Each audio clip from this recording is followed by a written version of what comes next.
Fuenlabreños, estamos encantados con esta magnífica alianza.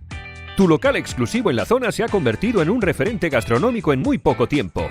Auténticos obsesionados con el origen del producto.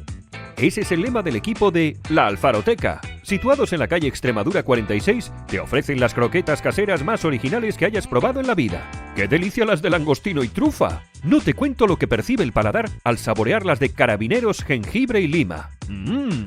¡Ah! Se me olvidaba. No dejes de probar las de sepia y plancton. Todo el mundo en Fuenlabrada ya habla de la increíble pata de pulpo a la brasa con alioli de ajo negro. Atentos porque esta gente de la Alfaroteca tienen ganadería propia. Presumen ya de su reconocida y certificada vaca rubia gallega. Buscando siempre lo mejor, incorporan a su carta toda la línea de cachopos de Cachopo King. Artesanos, frescos, elaborados por manos asturianas.